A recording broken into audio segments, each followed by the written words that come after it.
take a look at the Settings tab. We'll start with Personal, as each user in CheckIt has access to personal settings. This is where they can update their username, their password, and change their notification settings. So whether they want an email every time a new web chat message comes in, an email every time a new review comes in, or an email if there's a paid invoice. Not every user is going to have access to the payment settings, but this is where you can find that. Also, there's the sound notification. So if you're going to have this tab open on a desktop, you'll want to keep that on so you can hear a sound when a new message comes in. Let's take a look at Team. Team settings is where you can add and delete users. If you want to delete one, you'll just click on the pencil that says Edit or Delete and just click Delete. If we want to add a new user, we're going to give them their name, their email, which is going to be their username, as well as their temporary password. Then we're going to want to assign them the access level. There's Owner and there's Location Admin. These will be interchangeable when you only have one location. The owner with multiple locations will have access to all settings for all locations, whereas the location admin will have access to all settings for just one location.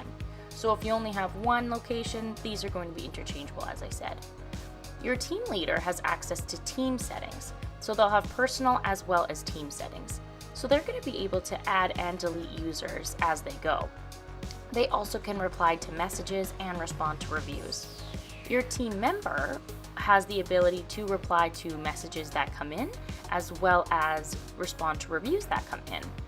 The team member doesn't have access to any other settings other than personal.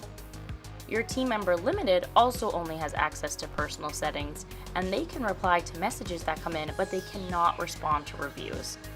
And your individual can only reply to the messages that are assigned to them. So if there's a new message that comes in, they won't get notified, but if you assign them that conversation, then they will. Now let's take a look at the business settings. The business settings go into your business as a whole. Your name, your address, your phone number, your texting number, as well as your business hours. You're going to want to make sure that your business hours are set for the times that you'd like. Your open hours and close hours indicate what type of message your customers are going to receive. So during your open time, they'll receive your automatic message, but during your close time, they'll receive your out of office message, which you can edit the wording right down here. This is completely customizable to any wording that you'd like. It's also important to note your contact email. This is the email address where if you reply to an email that comes in, that conversation chain is going to be attached to. Now let's jump to review settings. The most important thing to note is your customer review image. This is the image that's going to be attached to your review invitations. You can choose out of the 4 defaults that we've created, or you can drag and drop your own image, whether that's a team photo or a logo, so when you send a review invitation, your customers know who it's from. The next thing we're going to want to make sure on is that your Google My Business as well as your Facebook page is linked to your CheckIt account. In order to do this, you'll need to have managerial access to your Google My Business page, as well as be a business admin on the business Facebook page. We have help articles we can send you with step-by-step instructions on how to link those, so just let us know. You can also link another review platform. All you need to do is add in the URL of that account, and that'll be linked for your customers to have the option to leave a review on. Here in the web chat settings, you can change your avatar image to be somebody on your team.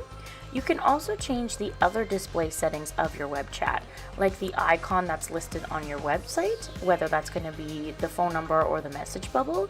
You can also change your greetings, whether or not you want a greeting, and this is also where your automation settings are. So that's where you can change that automatic reply and that out of office reply that I had mentioned in the business hours. You can also decide here whether you want an automatic reply when a Facebook message comes in, when a web chat message comes in. You just toggle on and off based on your preference. To install the web chat widget, this is where you'll find that coding. You're going to want to copy and paste this coding above the closing body tag on every page you would like the web chat to be on. If you have someone who creates your website, you might want to send them this coding.